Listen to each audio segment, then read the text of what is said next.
Welcome back to the C programming language in action. We now need to look more closely at the C programming language, what it is, how it works, and specifically in this module, how source code written in C turns into machine code. C is a compiled language, so we're going to get to grips with what exactly that means and how this all comes together. We're going to look at source and header files, comments, the compiler and linker, object files, and the preprocessor. With these largely mechanical foundations in place, we'll be able to make sense of the rest of this course when we consider the C programming language in more detail. In this segment, we're going to consider source files. We'll be writing programs in C. That code we write lives in text files called source files. The files usually have two possible extensions, .c for the actual source code and .h for the declarations you might like to share among source files. This makes more sense when you realize that most C programs consist of many separate C source files with some .h files to share declarations. Names of things in C need to be declared before they can be used, so it's common to declare the common things that may be used by different parts of a program in a header file. Don't worry, this will become clear in a moment. First, let's create one C source file for our program's main function. Inside the source file, I'll write my program's main function. Great. Now, I want to write another function that will provide the implementation of some great functionality.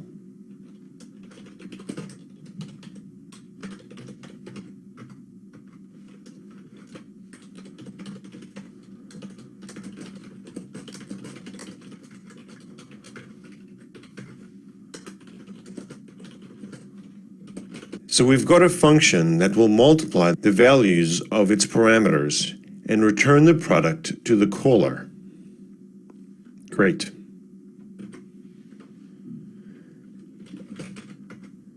So I've got two source files. Now I want to call my multiply function from my main function.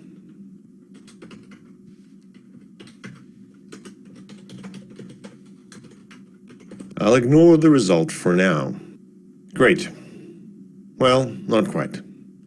Remember that I said a name can only be used once it's been declared. The main source file both declares and defines the main function. It calls the multiply function, but it's missing a declaration, so there's a problem. The multiply source file both declares and defines the multiply function. The main function doesn't really need the definition of multiply. It only needs the declaration. What's the declaration? It's just enough information about the function so that it may be called. A declaration introduces a name of something, providing the type for what is named. Sometimes, often perhaps, a declaration also includes a definition or initializer. We saw that in the previous module where we simply defined additional functions to convert temperatures. We wrote those functions ahead or above the main function. They simultaneously declared and defined the functions in question. But here we have the definition somewhere else. We could duplicate the whole thing here, but that would defeat the purpose of separating the implementation and the benefits of source code management. Instead, all we need is the declaration, the name and type of the function. We could declare it in the main source file above the function.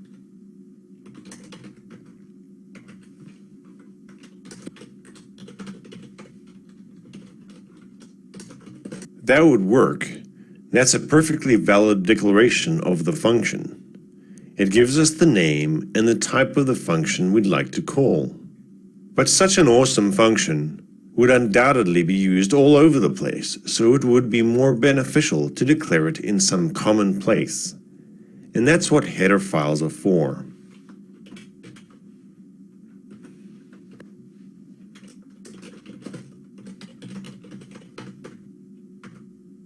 Now I don't need to call this file multiply.h. I could give it some more generic name, perhaps to accommodate a bunch of other related functions.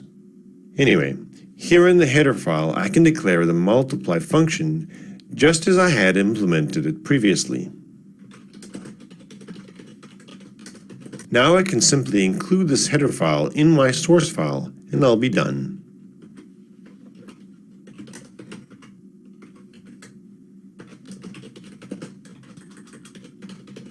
Now the main source file includes the contents of the multiply header file before the main function, so that the main function effectively sees the declaration for the multiply function, thereby satisfying the compiler, and the main function can be compiled successfully. And this brings us to the preprocessor. And that's up next. In this segment, we're going to consider the role of the preprocessor and how it works. We've already been using the preprocessor. Anytime you hash include another file, you're employing the preprocessor. Preprocessing happens before the C or C++ compiler kicks in. It has very little to do with C or C++. The preprocessor itself knows nothing about C and is focused on preparing your source files for the compiler. As an example, the compiler doesn't know how to include the multiply header.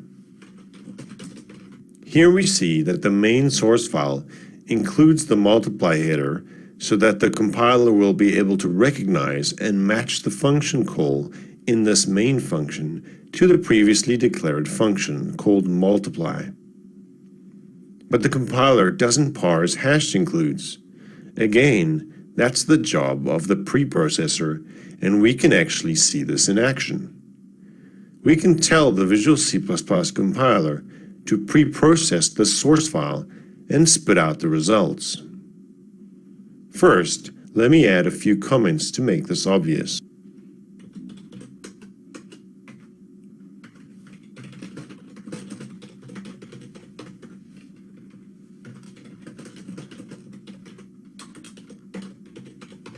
So that's the multiply header file that's included by my main source file.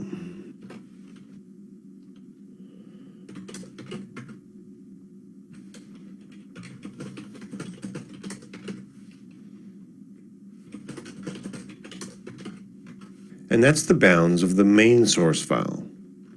Strictly speaking, these are C++ style comments, but most C compilers now support this style of comments as they're far more convenient and much easier to type compared to traditional C-style comments.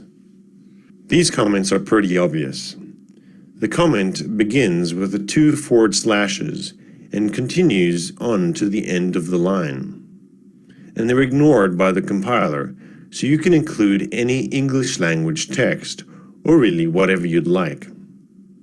The compiler won't see them, so it really doesn't matter. You may come across some C-style comments, so let me show you what they look like.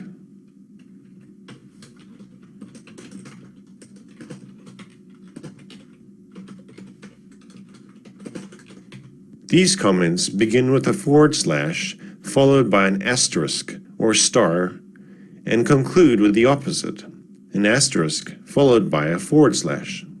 The one benefit, as you can see, is that these comments may be embedded inside some code, as in you can have some code following the comment on the same line.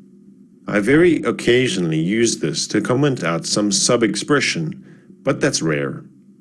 The problem with C-style comments, aside for the extra syntactic overhead, is that you cannot easily nest them. If I copy this comment and insert it in between,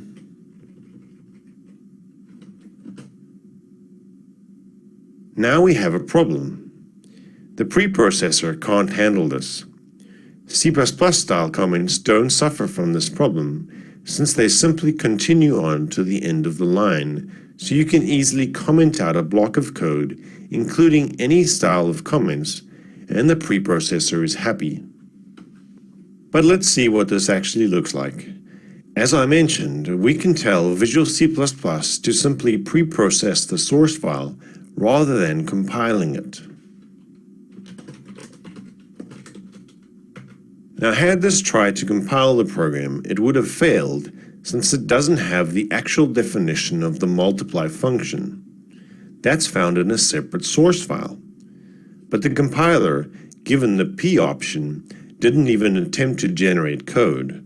It merely preprocessed the file and spat out the results to a file with a matching name and a .i extension.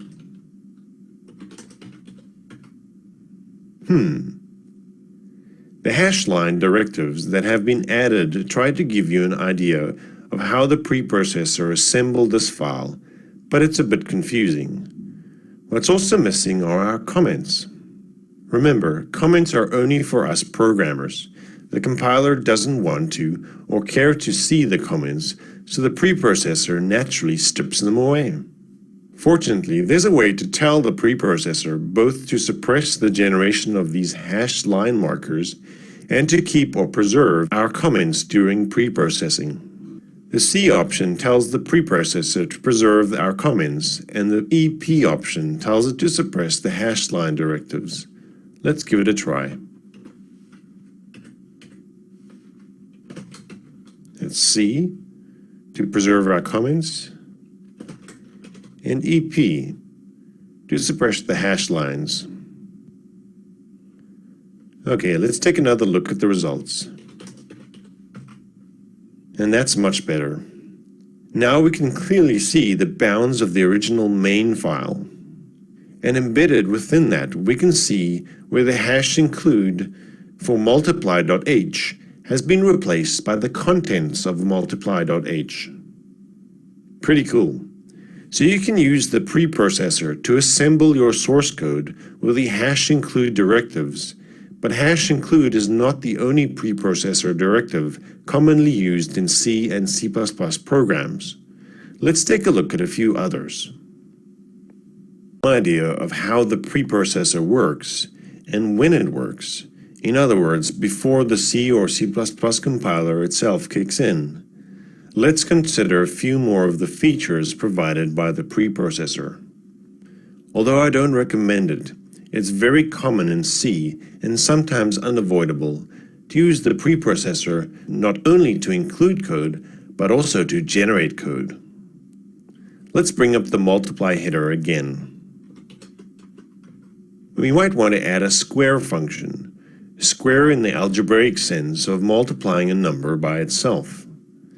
We could simply add another function, or we could abuse the preprocessor to do the same thing.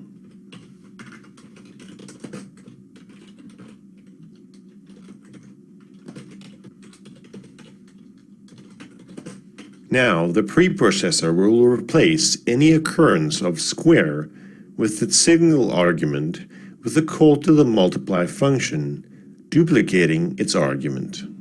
Before we give this a try, I should point out that this hash-defined directive creates a macro. Macros can cause a lot of trouble, so to avoid them being used accidentally, the convention is to give them screaming uppercase names. That's about your only defense against macro bugs. Okay, let's head on back to the main source file. Now, since the macro is defined in the multiply header, we can simply use it here since that header will be included prior to the macro being expanded.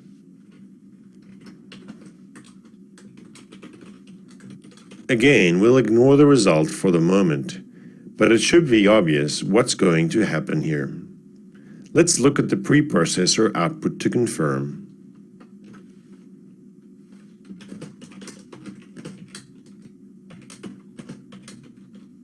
So that's updated the main.i file, so let's take a peek at what it contains. So here we can see a few things. Firstly, we can see that the hash define that was presented in the header is stripped out by the preprocessor. It's gone. It's just no longer there. But further down in the main function, we can see that our use of this square macro has been replaced by the code that this macro generated. Of course, hash-defined macros are not limited to function calls. You can use them to generate just about any code you can imagine, but it can quickly become unmanageable. They are very often used to define constants in C programs and libraries, though. There are many other things we could do with a preprocessor. Most of it is bad, but let me point out one more that's quite useful. You can conditionally include some span of code if some definition is present or some constant expression is true. Let's define a macro to signal some kind of level. Now, let's say I only want to call square if level is greater than 0.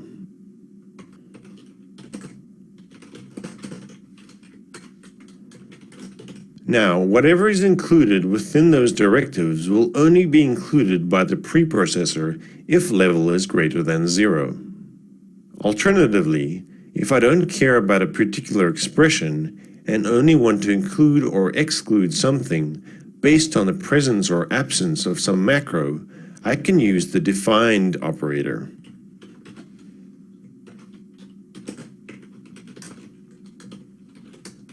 Do you see what's happening here? If runFast is not defined, the not part is the exclamation mark, which negates the result of the defined operator. So if runFast is not defined, then the hashif expression is true, and the code will be included. Let's give it a try. This sort of thing is often used to conditionally include something based on some compiler arguments.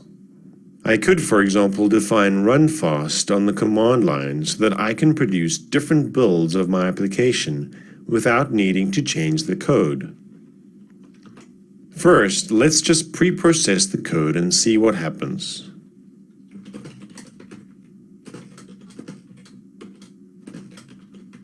And let's take a look. And there we can see that the main function includes the call to the multiply function. Now let's define runFast. Here I'm using the D option to define the runFast macro, D standing for define. Now let's see what main looks like now. And the code has been removed from within main, and that sure will run fast. After pre-processing, the compiler kicks in, and we'll look at that next. In this segment, we return to the C compiler proper, and I won't be discussing the preprocessor further in this course. The preprocessor is something we have to live with as C and C++ programmers, but it's the languages themselves that we're really interested in. What we learned from our exploration of the preprocessor is that the compiler itself compiles one file at a time. It doesn't include anything. It expects the preprocessor to do that. But the problem now is that the main source file, this main source file includes the declaration for the multiply function found in the multiply header, but it does not include the definition, the body of the multiply function. That's found in a completely separate source file. So the compiler will compile them separately. Let's see what this looks like. But first, let's rewrite the main function so that we can see some results.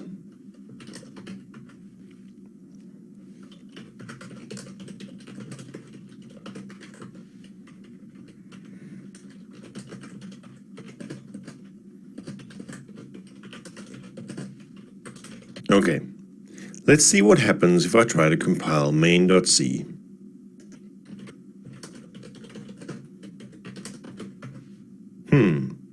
Unresolved external symbol, multiply. Okay, so it compiled okay, but it could not resolve this symbol. Looking at the error on the next line hints at the fact that this is not a compiler error, but it is in fact a linker error, but more on that in a moment. Let's try compiling the multiply source file. Okay, this time we have a different error, but again a linker error. This time it can't find the main function. Well, either way, the compiler seems to be happy.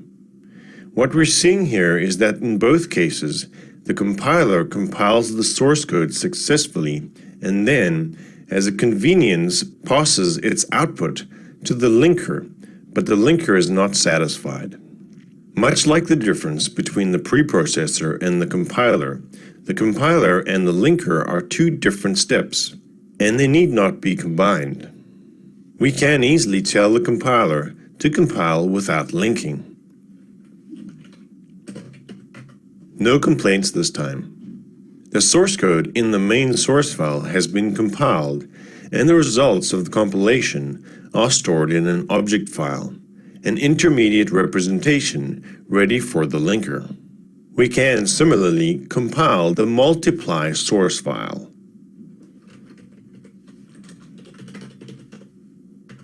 We could get the compiler to do them both with one command. Either way, the compiler produces one object file per source file. There you can see the main object file and the multiply object file. You could even use a wildcard if you were feeling lazy.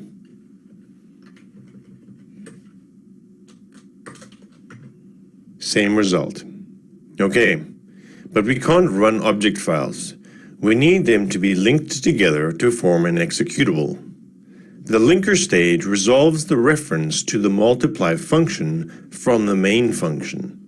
The linker ensures there's even a main function that the operating system can call, however indirectly.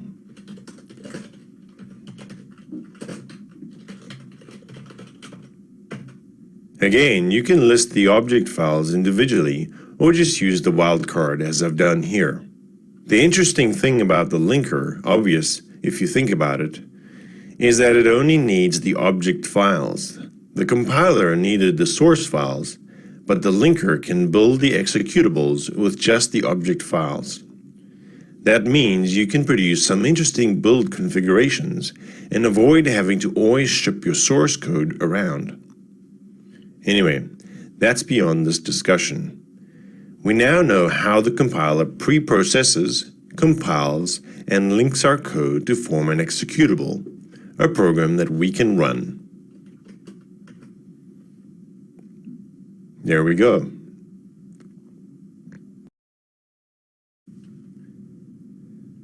At this point, you should have a good idea how C and C++ programs are compiled. It all begins with a source file or two. They usually have a C or C++ extension denoting whether they contain C or C++ source code. Then there are header files. All but the simplest programs will include header files to share declarations between source files. We touched on the distinction between declarations and definitions, but I'll get back to that later in this course. Before our code is compiled, it must first be preprocessed. Preprocessing principally includes headers from various declarations and libraries. But they can also be used to define and use macros, which are expanded before compilation. You can even conditionally include portions of your code with various preprocessor directives. Finally, we get to compile our source code to produce object files. This happens whether or not we're being explicit about it, but it allows you to compile some code without necessarily having all of the definitions needed to build the final product. With compilation done, it remains for the linker to, well, link it all together, chasing down references, resolving names and dependencies, and producing the various binaries that make up the program.